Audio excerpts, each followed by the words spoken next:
کہ ایک بندے کا لباس نجس ہے، مثلا کوئی چیز نجس ہے،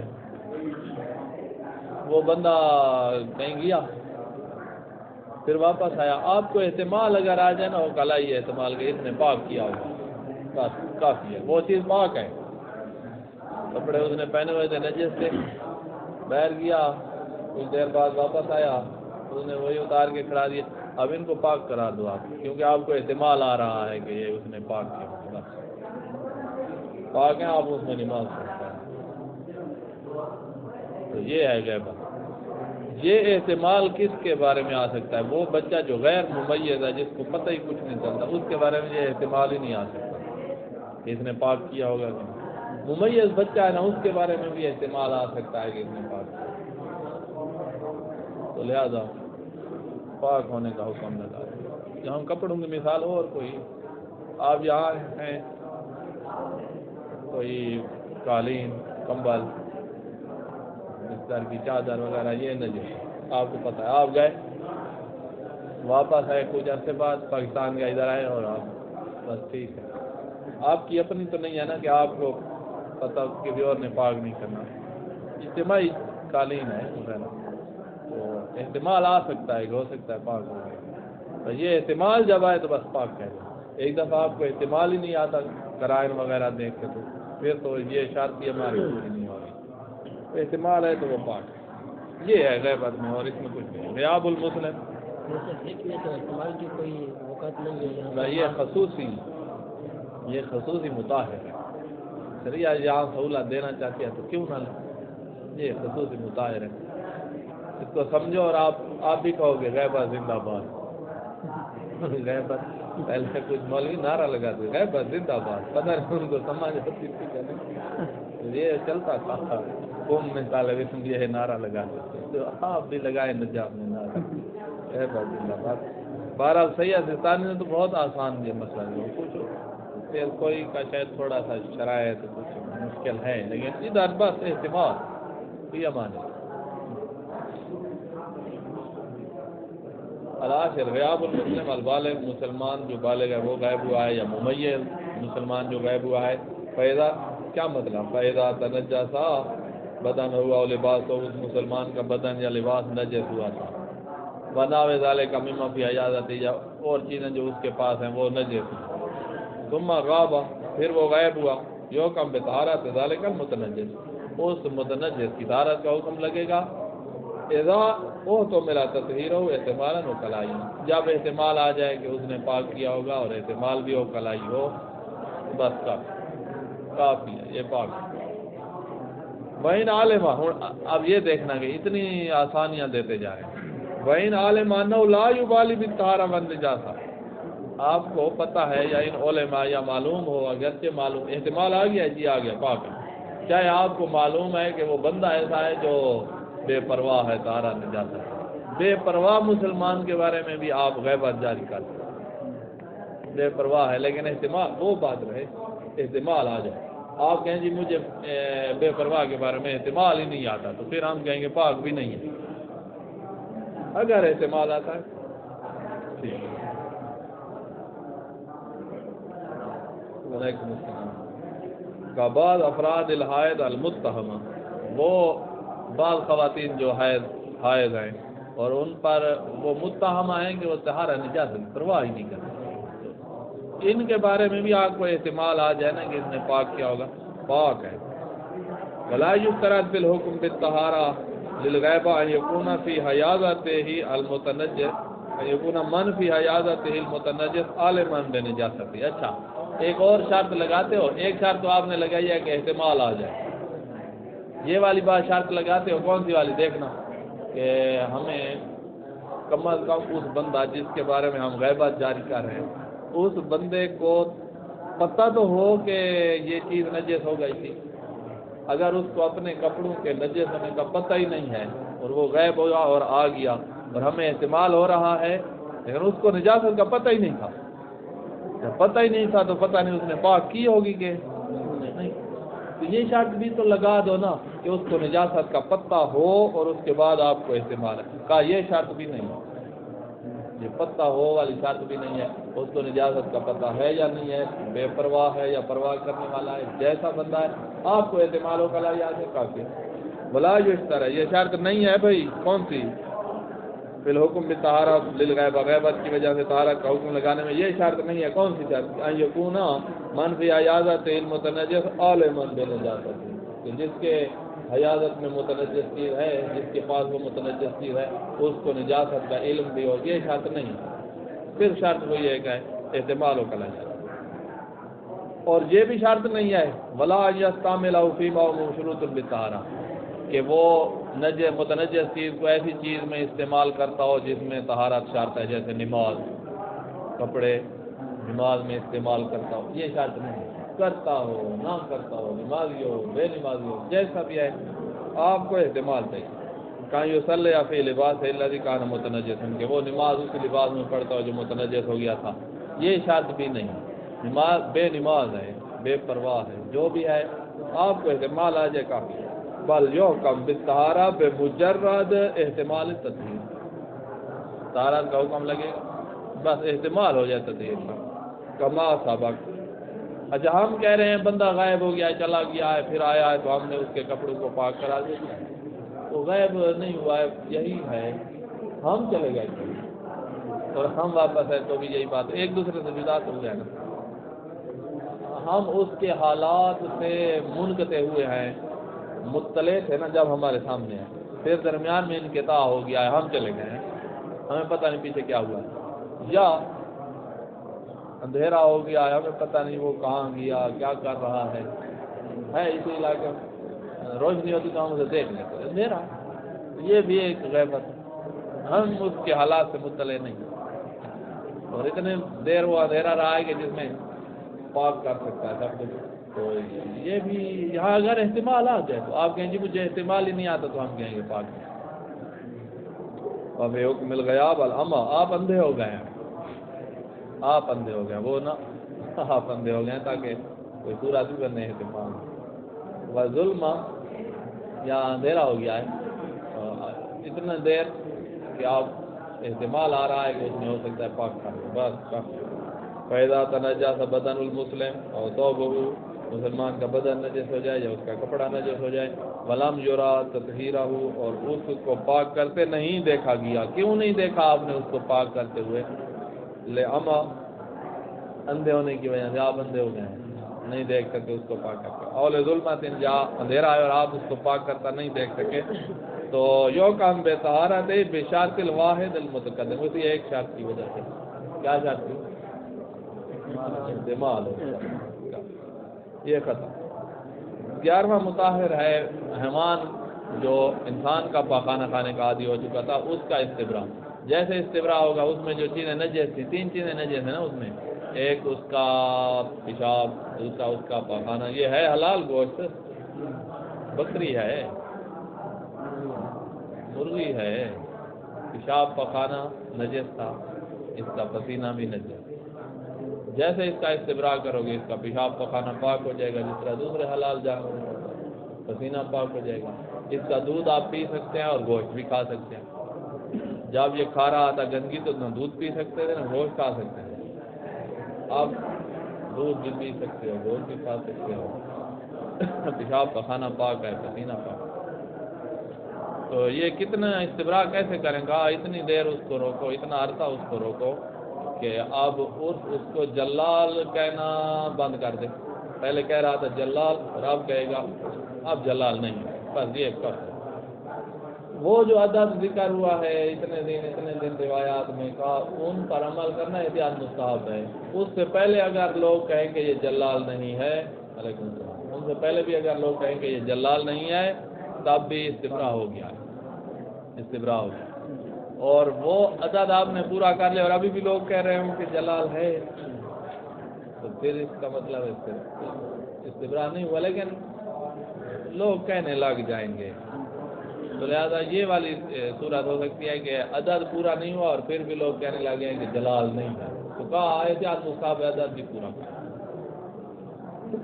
استبراء الحیوان، فقول حیوان معقول اللام، جو معقول اللام حیوان ہے ہم اس کی بات کر رہے ہیں، اگر نگیدڑ کا پیشاب پخانا تو پہلے سے ہی نجس ہے، چاہے انسان کی گندگی کھاتا ہو یا نہ کھاتا، بلی کا رجل معقول اللہ حیوان جو تھا اذا سارا جلال، جب وہ جلال ہو جاتا تھا، اے تعودا عادت بنا لیا اس نے، عقل ازرات الانسان، انسان کی پاخانہ کھانے کی عادت، باقی جو کھاتا ہے کھاتا رہے، یہ ممنوع ہے۔ تو یہ والا جو حیوان ہے یارو وکل ہو، اس کا کھانا حرام تھا، گوشت، اس کا دودھ حرام تھا، فینجوز بول ہو وقر ہو وقضا ارک ہو، پیشاب پخانا اور پسینہ اس کا نجس ہے۔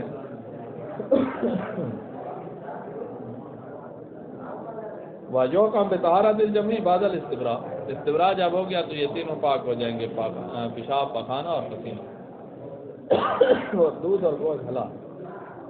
استبراء کیا ہے؟ کہا ہوا یمنع الحیوان عن اکل نجاسہ، نجاسہ کھانے سے روکا جائے، مدت یخرج بعد عن صدق الجلال علیہ، اتنی مدت روکیں کہ اس مدت کے بعد جلال کے صدق سے وہ خارج ہو جائے، اب اس کو جلال نہ کہا جاتا، اتنی مدت روکو۔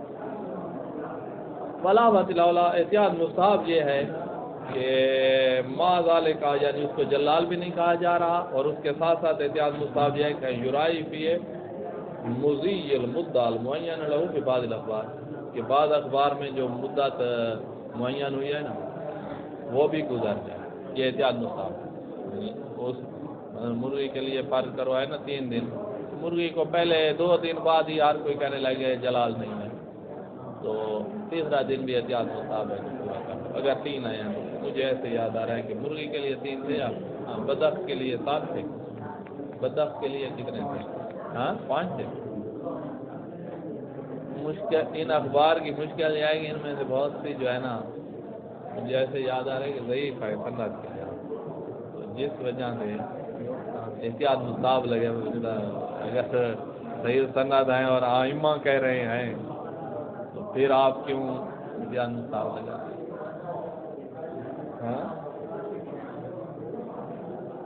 مقدار ہاں جی ادھر بھی ہے، یا فی الابل 40 یوم، 40 دن اونٹ میں، فی البقر 20 دن گائے میں، فی الغنم 10 دن بھیڑ بکری میں، فی البتہ سے 5، بدخ میں 5 دن اور مرغی میں 3 دن۔ یہ مسئلہ ختم۔ اب ایک اور مسئلہ آ رہا ہے کہ ذبح کریں شرعی طریقے سے حیوان کو، کیا کاٹا جاتا ہے؟ 2 خون کی نالیاں، ایک خوراک والی اور ایک سانس والی۔ خوراک اور سانس والی کہاں سے شروع ہو رہی ہیں؟ حلق میں اندر سے، یہاں سے۔ اگر آپ نے ذبح یہاں سے نہیں کیا، اوپر سے کیا ہے، تو خوراک والی بھی نہیں کٹی اور سانس والی بھی نہیں کٹی، تھوڑا نیچے کر کے ذبح کریں گے تو وہ خوراک اور سانس والی کٹے گی، جو خون والی ہے وہ تو دماغ کی طرف جا رہی ہے، وہ تو جہاں سے بھی کاٹو وہ تو کٹتی ہے، اس لیے آپ نیچے کر کے ذبح کرتے ہیں تاکہ سانس اور خوراک والی بھی کٹ جاتا ہے، چاروں کٹتی ہیں تو پھر وہ حلال ہو جاتا ہے۔ جیسے کٹ گئی ہیں، چاہے ابھی وہ اس کا جو ہڈی ہے وہ ابھی صحیح سلامت پڑی ہے، یہ جو پیچھے گردن میں ہڈی ہوتی ہے اس کو کیا کہتے ہیں، مورے، ان کو نہیں توڑنا، یہ 4 کاٹو اور حلال، باقی شرائط کا بھی خیال۔ اب کہا ہر حیوان تزکیہ، اس کو ہم کہتے ہیں تزکیہ، ہر حیوان تزکیہ قبول کرتا ہے، لیکن 3 قسم کے حیوان ہیں، ان کو ذبح بھی کرو گے تو وہ تزکیہ ان کا نہیں ہوگا، تزکیہ نہیں۔ کون سے؟ ایک تو ہے نجس العین، کتا، خنزیر، ان کا تزکیہ نہیں ہوگا۔ دوسرا وہ حیوان جو بلوں میں رہتے ہیں، چوہا، سوسمار، گو، اور کون ہے بلوں میں رہنے والا، جو بھی ہے، یہ 2 ہو گئے۔ تیسرا وہ حرام حیوان جن کا خون جہیندہ نہیں ہے، جیسے سانپ، ان 3 کا تزکیہ نہیں ہوتا، ان 3 کا تزکیہ نہیں ہوتا۔ آپ کہیں گے سانپ اگر مر جائے، اس کا خون جہیندہ نہیں ہے، اس کا تو جثہ جو ہے وہ پاک ہوگا، جیسے مچھلی کا مردار پاک ہوتا ہے، سانپ کا بھی پاک ہوگا، خون جہیندہ جو نہیں۔ تو تزکیے کا صرف یہی فائدہ نہیں ہے کہ اس کا پاک ہوگا کہ پاک نہیں ہوگا، اور بھی فائدے ہیں تزکیے کے۔ اور بھی ہیں تو وہ ہم کہتے ہیں نا کہ مردار کے اجزاء نہ ہوں نماز میں. اب یہ اس کا تذکیہ ہو چکا ہے, اس کا تذکیہ ہو چکا ہے. بہرحال یہ تھوڑا سا اشکال آتا ہے بلکہ آپ کو یہاں کے لکھ. بہرحال یہ 3 ہیں. میں یہ جلدی اس لیے آج کہہ رہا ہوں کہ میں اس کو ختم کرنا چاہتا ہوں, کل کتاب طہارہ پہ جائیں. آپ دیکھیے گا سانپ والا اشکال آتا ہے یہاں یا نہیں آتا, اس کو تذکیے کی ضرورت کیا ہے. اچھا, ظاہر قبول کل حیوان للتذکیہ, ہر حیوان تذکیہ قبول کرتا ہے. ادا نجس العین 3 حیوان نہیں کرتے. ایک نجس العین کتا خنزیر, دوسرا الحشرات, حشرات قبول نہیں کرتے مطلقاً, جو بھی ہیں خون جائندہ رکھنے والے ہیں نہیں ہیں, سارے حشرات. حشرات ان کو کہتے ہیں کہ ہے الدواب الصغار التي تسكن باطن الارض, جو باطن الارض میں رہتے ہیں, زمین کے اندر رہتے ہیں. کاذب وہی گو, والفار چوہا. یہ 2 ہو گئے جو قبول نہیں کرتے تذکیے کو. تیسرا وکذالک ما یحرم اکلہ ولیس لہ نفس صائلہ, جس کا کھانا حرام ہے لیکن اس کا خون جائندہ نہیں ہے, کالحیہ سانپ, یہ تذکیہ قبول نہیں کرتے. باقی سارے کرتے ہیں. والحیوان المزکى طاہر, جس کا تذکیہ ہو گیا ہے گیدڑ لومڑی وغیرہ وہ پاک ہے. یجوز استعمال جمیع اجزائے ہی, اس کے تمام اجزاء کو استعمال کر سکتے ہیں. فیما یشترط فیہ الطہارہ, جہاں بھی طہارہ شرط ہے تمام اجزاء استعمال کر سکتے ہیں. حتیٰ جلد ہو ولا لم یذبح, اس کی جلد بھی استعمال کر سکتے ہیں چاہے اس کو رنگ نہ بھی کیا گیا ہو, پاک جو ہے کر سکتے ہیں. اب جہاں جہاں طہارت, اب صاحب والی بات کر لیں, جہاں جہاں طہارت شرط ہے وہاں ان کا تذکیہ ہو چکا ہے, لہٰذا یہ پاک ہے, ان کو استعمال کر. سانپ جو خون جائندہ نہیں رکھتا اس کا تو مردار ہی نجس نہیں ہے. جب اس کا مردار نجس نہیں ہے تو اس کو بھی وہیں استعمال کر سکتے ہیں جہاں اس ذبح شدہ کا استعمال کرتا ہے. سانپ کو یہاں لکھا جو ہے اس کا کیا فائدہ ہوگا, خون جائندہ اس کا ہے نہیں, مردار اس کا پاک ہے, لہٰذا اس کو بھی استعمال تو کر سکتے ہیں. پاک جو ہے جس طرح گیدڑ کا چمڑا پاک ہے, ذبح ہو گیا ہے تو سانپ ذبح نہ بھی ہوتا بھی. تو یہ کیوں کہتے ہیں کہ سانپ تذکیہ قبول نہیں کرتا, نہ کرے کرے پاک. یہ سوال ہے, سوچئے گا اس پہ, ہو سکتا ہے کہیں فائدہ نکالا ہے. مجھے تو کوئی فائدہ نہیں ملا.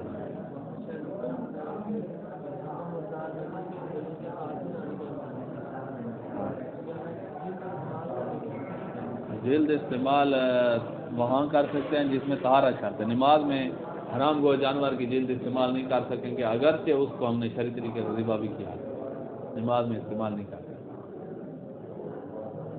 تو نماز کی بات ہی نہیں ہے, یہ ہے مشق بناؤ جس میں پانی ڈالو. تو لومڑی کے چمڑے کی بنا لی آپ نے, پہلے لومڑی کو شرعی طریقے سے ذبح کیا. اسی طرح سانپ کے چمڑے سے کو بنا سکتے ہیں, وہ بھی تو پاک ہے. ہم کہہ رہے ہیں کہ پاک تو دونوں ہیں. کیا فرق ہے, سانپ کو ادھر داخل نہیں کر رہے اور ان کو ذبح کر کے داخل کر رہے ہیں. سانپ ذبح نہ بھی ہو تب بھی پاک ہے. اچھا, مسئلہ 393, طہارت کیسے ثابت ہوتی ہے؟ کہا جیسے نجاست ثابت ہوتی تھی. نجاست میں تھا علم و اطمینان ہو جائے, بینہ قائم ہو جائے, یا ذوالجاد خبر دے دے. ذوالجاد یعنی جس کے ہاتھ میں چیز ہے وہی کہے کہ یہ نجس ہے تو وہ نجس ہے, وہی کہے کہ یہ پاک ہے تو یہ پاک ہے. یہ بس ڈائریکٹ 12واں آ گیا ہے, ادھر تو اور بھی باتیں ہیں. ثانی عشر یہ نیچے آ رہا ہے, ثانی عشر آ رہا ہے اس مسئلے کے بعد. یہ مسئلہ پڑھ لیں, یہ پڑھ لیں. یہ مسئلہ تثبت الطہارہ والا مسئلہ 493 آپ کی کتاب میں جو ہے نا, اور ہماری میں بھی وہی 493 ہے. یہ پڑھ لیں, اس کے بعد 12واں پڑھتے ہیں. تثبت الطہارہ بالعلم والاطمینان الحاصل من مناشا الوکلاء. یہ مسئلہ پیچھے پڑا ہوا ہے نجاست میں, یہاں وہی والے الفاظ ہیں. طہارت وہاں سے نجاست ثابت ہوتی ہے, یہاں طہارت ثابت. علم و اطمینان جو اطمینان و کلائی, اطمینان و کلائی. وابل بینہ, بینہ سے بھی ثابت ہو جاتی ہے طہارت. و بے اخبار ذوالجاد جو ہے جس کے ہاتھ میں چیز ہے وہی کہہ رہا ہے کہ پاک ہے. تو یہ اذا لم تکن قرینہ علی اتہام، جب کوئی قرینہ نہیں ہے کہ اس کے متہم ہونے پر کہ یہ جو جھوٹ بولتا رہتا ہے، نجس چیزوں کو پاک کہتا رہتا ہے، اس کی عادت ہے، ایسے والی کوئی بات نہیں، عام انسان ہے تو وہ کہہ رہا ہے پاک ہے تو بس پاک ہے. وفی ثبوت ہے اب اخبار سے کا. اچھا، اب ایک سے کا شخص نے ہمیں خبر دی ہے تو اس کی خبر سے، صرف خبر سے طہارت یا نجاست ثابت ہو جائے گی. کہا اگر اس کی خبر آپ کو اطمینان دے رہی ہے تو یہ اطمینان وکلا ہی ہے، کیونکہ وکلا سے کا پر اطمینان کرتے ہیں. اطمینان ہو گیا ہے تو پھر تو اطمینان کی وجہ سے یہ طہارت آ گئی. اگر آپ کو اطمینان نہ ہو اس کی خبر سے ہے سے کا، تو کہا اب طہارت کے ثابت ہونے میں اشکال ہے. تو یہ اب ہو گئی تین چیزیں، ایک اطمینان وکلائی، دوسرا بینہ، تیسرا ذوالجاد کی خبر. بس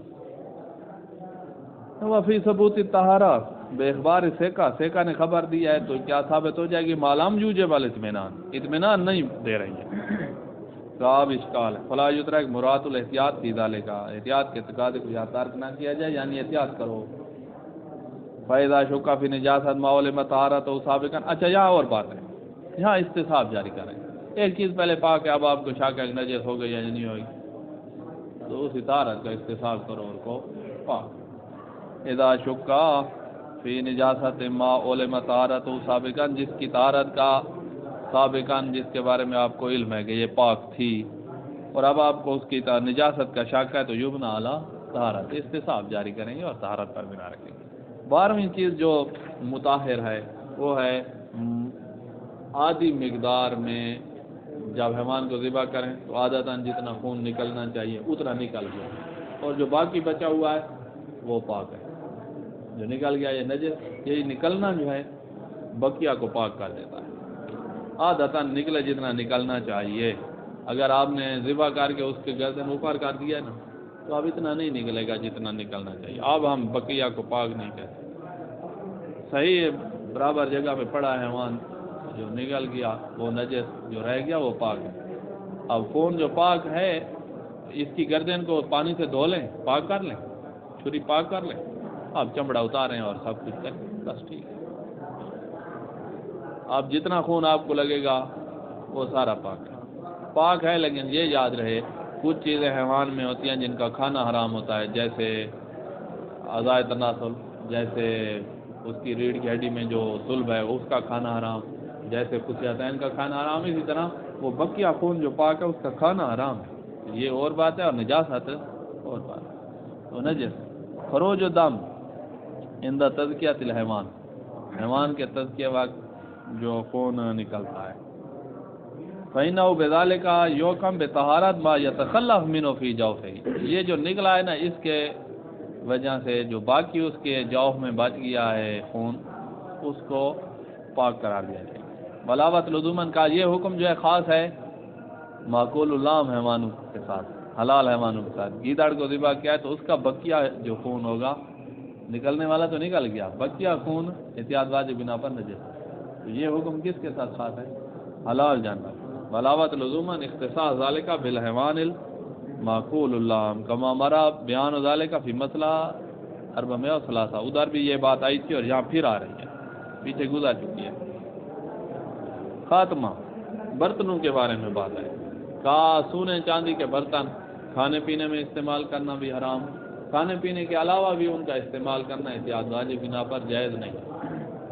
کھانے پینے کے علاوہ میں بھی صرف زینت کے لیے گھر میں رکھ سکتے ہیں، سجاوٹ کے لیے سفیل پہ رکھیں، ہاں وہ رکھیں، یا اپنے خزانے میں رکھیں کہ کبھی بیچ کر کام چلانا پڑ جائے تو وہ خزانے کے طور پر رکھ سکتے ہیں، زینت کے طور پر رکھ سکتے ہیں. کھانا پینا یا کسی اور کام کے لیے ان کا استعمال نہیں ہوتا.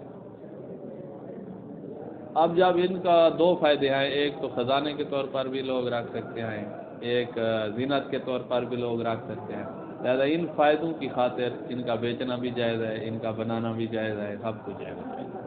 تو یہ فائدہ اگر نہ ہوتا تو پھر بنانا اور اجرت لینا اور وہ سارا کام خراب ہوتا. یاروں استعمال اوان نظام والفضہ، سونے چاندی کے برتن استعمال کرنا حرام ہے. فی العقل واشر، یہ تو ہے فتویٰ. بل یارم ایدن استعمال ہوا فی الطہارت من الحدث والخبث وغیرہ من الامور، طہارت وغیرہ کی ضمیر طہارت کی راجع، یعنی طہارت وغیرہ طہارت میں استعمال کرنا بھی حرام ہے، علاوۃ العزومت۔ ولا یارم نفس الماکول والمشروب، جو اس میں پانی پڑا ہوا ہے وہ حرام نہیں ہے، نکال کے کسی اور برتن میں ڈال کے آپ پی سکتے ہیں، وہ نجس نہیں ہو گیا ہے، برتن کا استعمال ٹھیک ہے، بندے کو فرعون بنا دے گا، شاید یہ وجہ۔ وَيَجُوزُ التَّزَيُّنُ بِهَا، ان سے زینت دے سکتے ہیں اپنے گھر کو۔ قضا اقتناء ہوا، اپنے پاس رکھنا، اقتناء یا اپنے پاس رکھنا، جیسے وہ خزانے کے طور پر۔ وَيَجُوزُ بَيْعُهَا، وَشِرَاؤُهَا، خریدنا بیچنا بھی جائز ہے، وَصِيَاغَتُهَا، ان کا بنانا بھی جائز ہے، وَأَخْذُ الْأُجْرَةِ عَلَيْهَا، اور بنانے پر جو اجرت ہے وہ بھی جائز ہے۔ وَإِنْ كَانَ عَلَاوَةِ اسْتِحْبَابًا فِي الْجَمِيعِ التَّرْكَ، اگرچہ احتیاط مستحب بہتر یہ ہے کہ یہ سارے کام چھوڑ دیا جائیں، امت مسلمہ میں سونے چاندی کے برتن ہوں ہی نہ، یہ احتیاط مستحب۔ اچھا، برتن کسے کہتے ہیں؟ ہم جو اتنے دن ہو گئے پڑھتے آ رہے ہیں کہ برتن نجس ہو گیا اندر سے تو 3 دفعہ دھو، یہ وہ برتن کسے کہتے ہیں؟ ہاں، برتن اسے کہتے ہیں جس میں چیز رکھی جاتی ہو اور اٹھائی جاتی ہو، رکھتے ہوں اٹھاتے ہوں۔ یہ جو شیشہ ہوتا ہے نا، اس کا جو کور ہے، شیشہ نہیں دیکھتے جس میں منہ اس کور میں کھڑا ہوتا ہے نا، وہ کور میں آپ شیشہ رکھتے اور اٹھاتے ہو یا بس کھڑا ہی ہے؟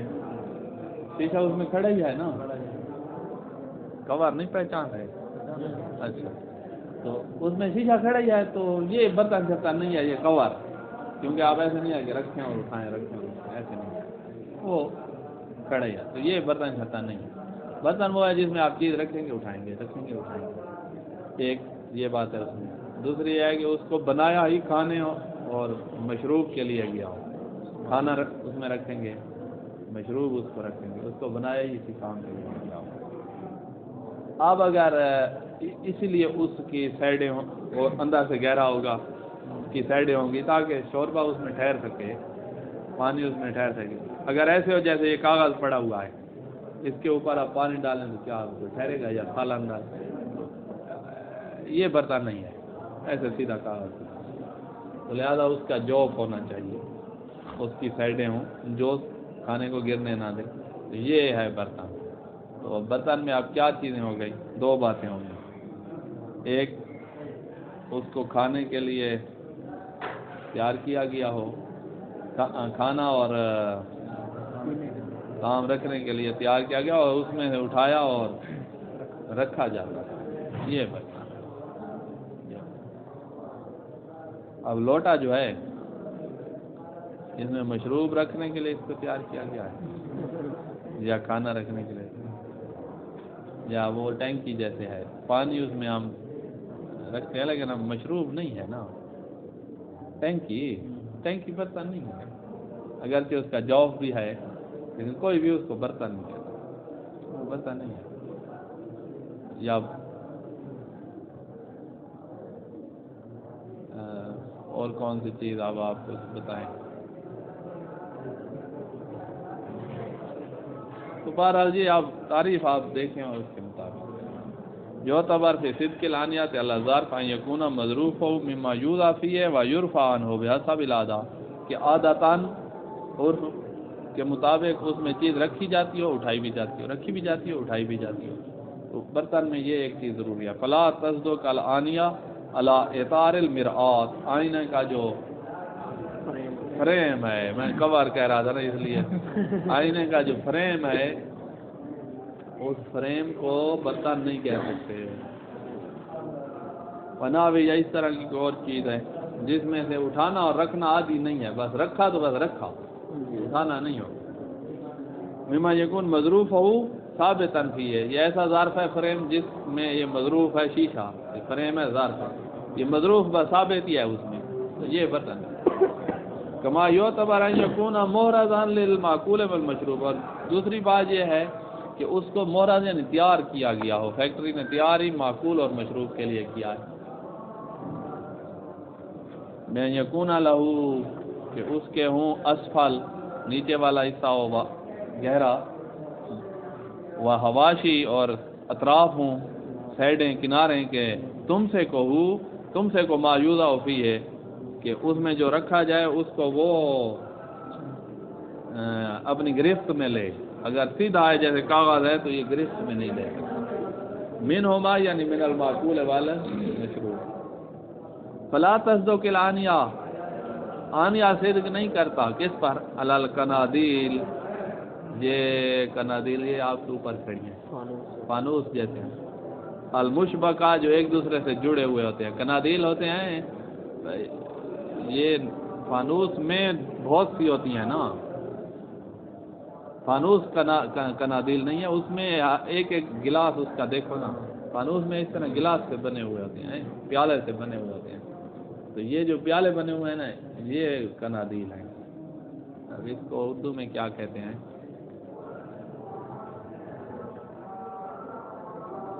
دیے. دیے نہیں ہوتے.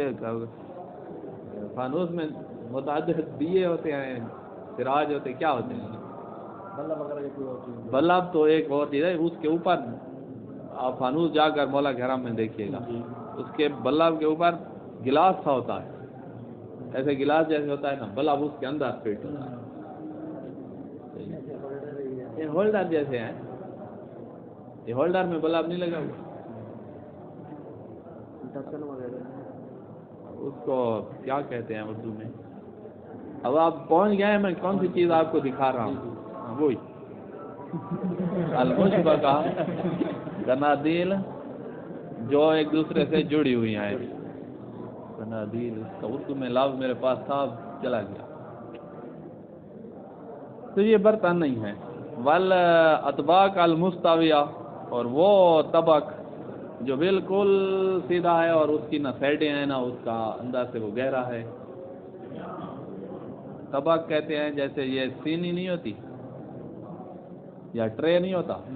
اب ٹرے طبق ہے لیکن ٹرے کا اندر سے گہرا بھی ہے اور سائڈیں بھی ہیں. یہ تو ہے برتن. ایسا طبق المستویہ، ایسا ٹرے جو جس کی سائڈیں ہی نہ ہوں، بالکل سیدھا، تو یہ برتن نہیں. پلیٹ، لوہے کی ایک پلیٹ ہے لیکن سائڈیں نہیں. پلیٹ وہ والی کھانے والی نہ، پلیٹ میں ٹکڑا، لوہے کا ٹکڑا ہے، مربع شکل ہے، مستطیل شکل ہے، سائڈیں ہی نہیں ہے. یہ ہے مستویہ. بناوے ہمارا انہی کی طرح کا کوئی ہو، یہ برتن نہیں. اب آپ نے برتن پہچان لیا، کوئی فرق نہیں ہے برتن چھوٹا ہو بڑا ہو. جب برتن اس کو کہہ رہے ہیں نا تو اب دیگ جو ہے برتن ہے، دیگ چاہے برتن ہے، اندر سے 3 دفعہ ہی دھویا جائے گا. اب رہ گئے 2 مسئلے، یہ کل پڑھیں گے.